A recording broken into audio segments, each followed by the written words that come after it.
Hello hall எல்லாருக்கும் காலை வணக்கம். ஸோ 11 போல் தான் விலாகி எடுத்துகிட்டு இருந்தேன். கிச்சன் பார்த்தா ரொம்ப மெஸியாக இருந்துச்சு. ஸோ சாம்பாருக்கு ரெடி பண்ணலான்ட்டு சாம்பார் ஸ்டவ் மேலே வச்சுட்டு பாப்பா வந்து கூப்பிட்டுட்டே இருந்தேன். என்னத்துக்கு கூப்பிட்றோம் அப்படின்னு போய் பார்த்தா நான் டாய்ஸ் எல்லாம் நான் இப்போ தான் க்ளீன் பண்ணி வீடெல்லாம் பெருகிட்டு போனால் மறுபடியும் டாய்ஸ் எல்லாம் எடுத்து போட்டு ஆடிட்டு இருந்தான்.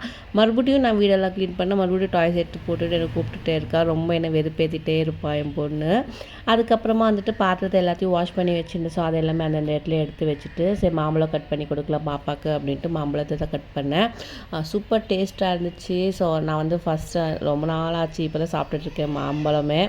சாப்பிட்ணும் அப்படின்னு பார்த்தேன் ஆனால் சாப்பிடவே முடியல. ஸோ அதனால் இப்போ கட் பண்ணிவிட்டு ஒரு பீஸ் எடுத்து சாப்பிட்டுட்டு சாம்பாரும் ரெடி பண்ணிட்டேன். கூடவே வந்து சாப்பாடு வச்சுட்டு அதுக்கப்புறமா அப்பளம் பொரிச்சிருந்தேன். ஸோ அதை வச்சு சாப்பிட்டுட்டேன் மத்தியானம். ஈவினிங் டைமில் வந்துட்டு சாமி கும்பிட்லாம் அப்படின்ட்டு ஸோ பௌர்ணமியாக இருந்துச்சு வெள்ளிக்கிழமை அப்படின்ட்டு சாமி கும்பிட்டுட்டு ஃபுல்லாக அதுக்கப்புறம் என் தங்கச்சி பையன் வந்து நான் அவனுக்கு ஏதாச்சும் சாப்பிட வேணும்னு கேட்டுட்டு இருந்தான். ஸோ பிக் பாஸ்கெட்லேருந்து பிஸ்கெட் ஆர்டர் பண்ணி கொடுத்தேன்.